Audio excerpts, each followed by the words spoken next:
Good afternoon, students. Today we will discuss the remaining points, remaining methods or techniques given by Henry Fayol to perform certain activity or to do a job. Next is time study. Fifth point is time study.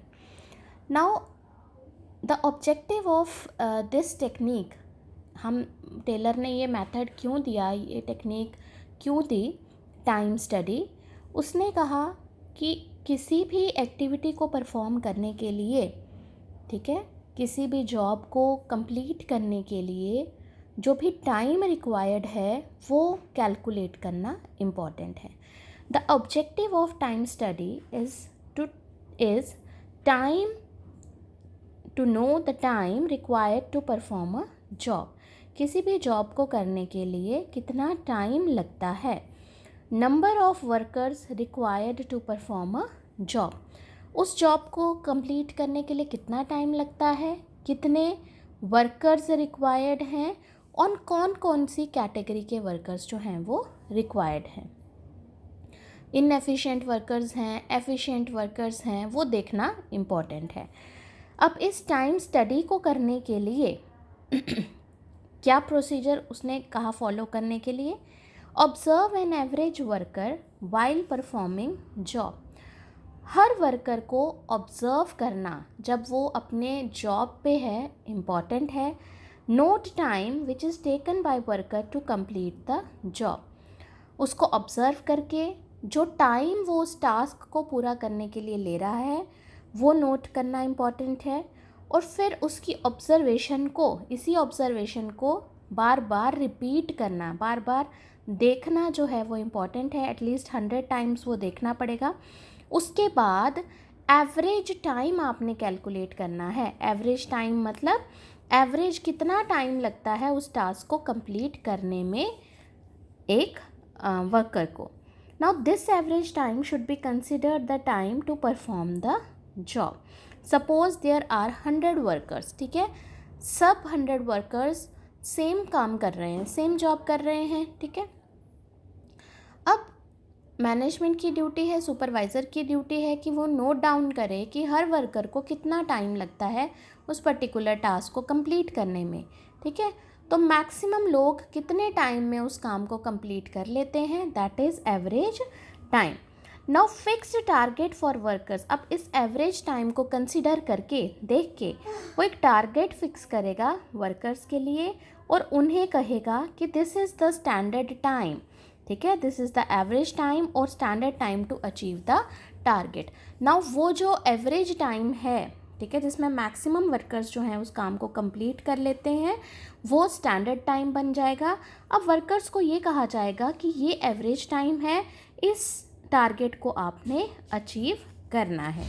Now average, अब उसके बाद जब workers काम करेंगे उस standard को, उस target को देख के, ठीक है, तो उन वर्कर्स को हम 3 कैटेगरीज में डिवाइड कर सकते हैं। सबसे पहले आ गया एवरेज वर्कर। सपोज इसने कहा, मैनेजमेंट ने कहा कि आपको 2 घंटे लगेंगे ये टास्क कंप्लीट करने में, ठीक है। तो स्टैंडर्ड एवरेज जो उन्होंने कैलकुलेट की दैट इज़ 2 आवर्स, ठीक है। अब जो वर्कर्स 2 घंटे में उस काम को कंप्लीट कर लेते हैं, हम उन वर्कर्स को कहेंगे कि these are the average workers. जो 1 से 1.5 घंटे में कर लेते हैं हम कहेंगे एफिशिएंट वर्कर्स। और जो 2 से भी ज़्यादा टाइम लगाएंगे उस टास्क को कंप्लीट करने में, वो वर्कर्स जो हैं वो इनएफिशिएंट वर्कर्स की कैटेगरी में आ जाएंगे, ठीक है। Next point is motion study. Now the objective of motion study is कि एक सपोज़ एक वर्कर जब काम कर रहा है तो उसे ऑब्ज़र्व करना पड़ेगा कि कितनी बार वो, उसकी अटेंशन जो है वो डिस्ट्रैक्ट होता है, ठीक है। कितनी बार वो अपने मोबाइल चेक करेगा, कितनी बार उसका ध्यान बाहर जाता है। मीन्स कहने का मतलब ये कि अटेंशन उसकी कितनी बार डाइवर्ट होती है अपने काम से। Now the objective of motion study is study movement of workers while doing job. Differentiate between productive and unproductive movements. कौन सी ऐसी मूवमेंट हैं जो कोई कंपनी को कोई कंट्रीब्यूट नहीं कर रही, कोई प्रोडक्टिविटी नहीं दे रही, और कौन सी ऐसी मूवमेंट्स हैं जो प्रोडक्टिव हैं, ठीक है। cut down wasteful unproductive movement. Now this is the task of the this becomes the duty of the supervisor to cut down the unproductive movements. Now design suitable tools to minimize unproductive movements. अब इन unproductive movements को कम करने के लिए उन्हें tools बनाने पड़ेंगे to conduct motion study. Now observe an average worker while performing job. इस चीज़ के लिए वो ऑब्जर्व करेंगे एवरेज वर्कर को काम करते हुए. Note down all his movements. Example, how many time he is getting up from his place. फिर हर मूवमेंट को नोट डाउन करना है. फॉर एग्जाम्पल, कितनी बार वो वर्कर अपनी चेयर से उठता है. ठीक है ना. इस जो ऑब्जर्वेशन है, इस ऑब्जर्वेशन को बार बार रिपीट करेंगे, देखेंगे और फिर उन मूवमेंट्स को डिवाइड करेंगे प्रोडक्टिव और अनप्रोडक्टिव मूवमेंट्स में. Now make strategy to cut down unproductive movements. अब अनप्रोडक्टिव मूवमेंट्स जो भी हैं उनको कट डाउन करने के लिए मैनेजमेंट को पॉलिसी या स्ट्रैटेजी बनानी पड़ेगी. Now next is work study. Now in work study, what he said it ensures maximum production at minimum cost and best use of every factor. Taylor ने कहा कि हमें हर फैक्टर को, जो भी हमारे जो भी फैक्टर्स ऑफ प्रोडक्शन हैं, ठीक है, जो भी हमारे स्केर्स रिसोर्सेज होते हैं, उन्हें हमें ऑप्टिमली यूटिलाइज़ करना है. ऑप्टिमली यूटिलाइज़ हम कब कर सकते हैं अपने रिसोर्सेज को? जब हमारे पास हमारी जो कॉस्ट है that will be minimum and benefit will be maximum by using these scarce resources of production. Now time study. अब इन चीज़ों को करने के लिए जो भी मेथड्स उसने दिए, ठीक है, वो कहता है कि टाइम स्टडी को अच्छे से यूटिलाइज़ करो, मोशन स्टडी को, मेथड स्टडी को और फटीक स्टडी को. ठीक है, ये भी जो भी मेथड्स उसने दिए, इन मेथड्स को यूज़ करके हम अपनी कॉस्ट को मिनिमाइज़ कर सकते हैं और बेनिफिट्स को मैक्सिमाइज़ कर सकते हैं. Next is differential piece wage system. Now Taylor said that we should have differential piece wage system.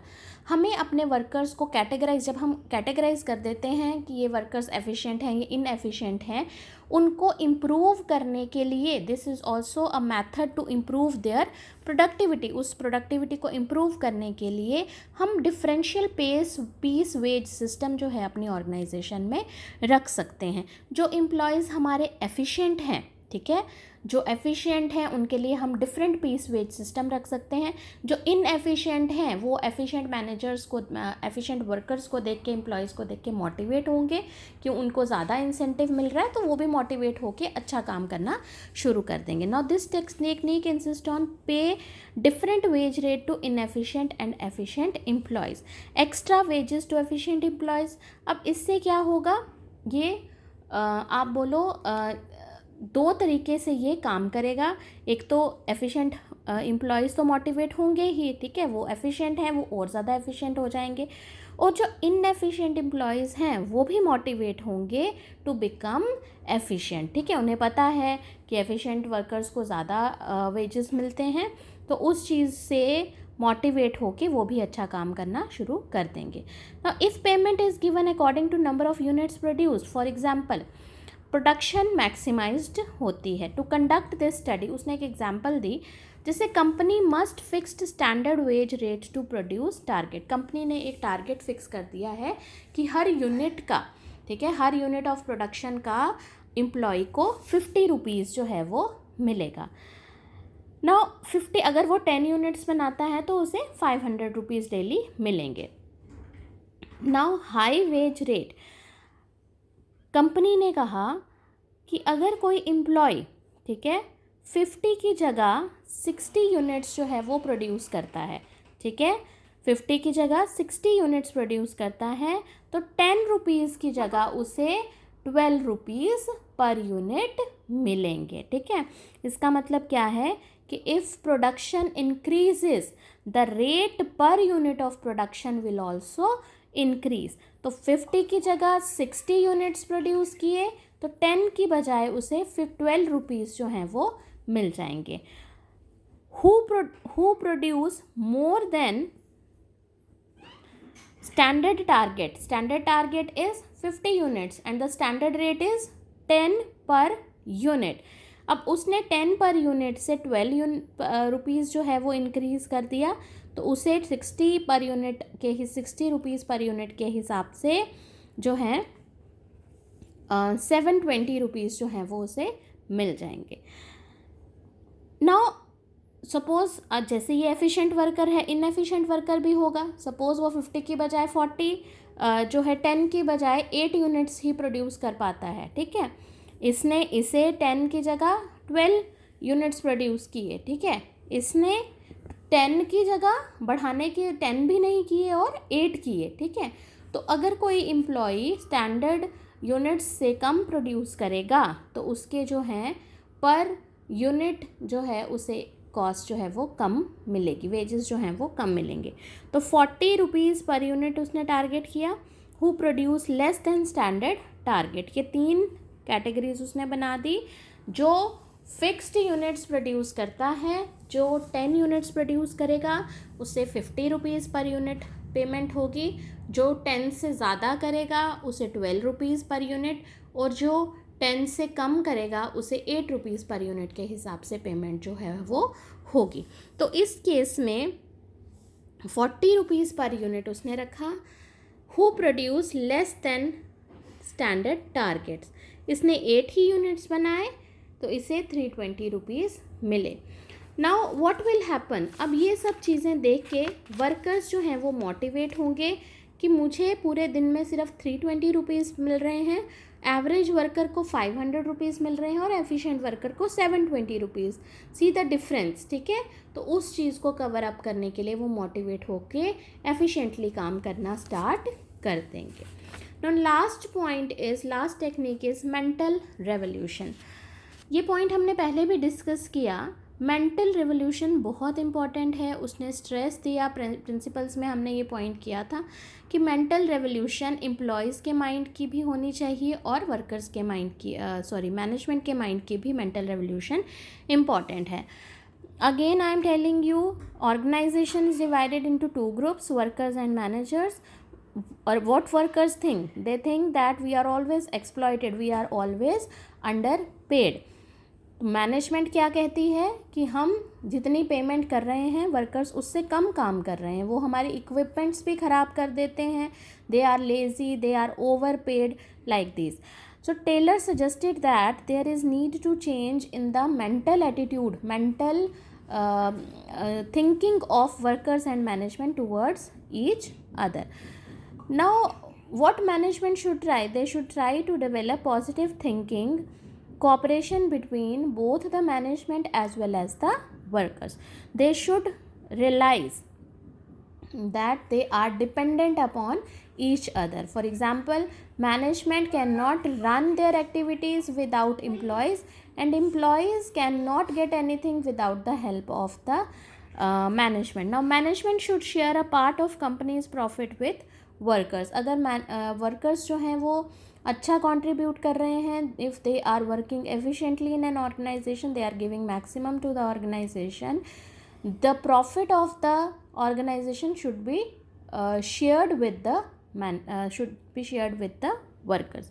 Workers should give their best to increase company's profit. Efficiently करेंगे, उन्हें पता है कि हमें भी प्रॉफिट का कुछ शेयर मिलेगा, तो वो उस प्रॉफिट को इंक्रीज़ करने के लिए अपना मैक्सिमम जो है वो कंपनी को देंगे. So these were the techniques और methods which are given by F.W. Taylor to do the job, to perform the activities scientifically. तो आपको ये थोड़े से टेक्निकल पॉइंट्स थे, 9 पॉइंट्स थे, थोड़ा लेंथी टॉपिक था, 2 लेक्चर्स लगे इसको कंप्लीट करने में. Now with this topic your unit second has come to an end. Second unit आपका कंप्लीट हो गया. थर्ड यूनिट हम ट्यूसडे को नेक्स्ट लेक्चर में स्टार्ट करेंगे. तब तक आप इसमें ये टेक्निकल पॉइंट्स हैं, देख लीजिए. इसमें कोई भी इशू होता है, कोई भी क्वेरी है आपको, आप उसको डिस्कस कर सकते हैं ग्रुप में या मेरे पर्सनल व्हाट्सएप नंबर पे भी. So thank you so much.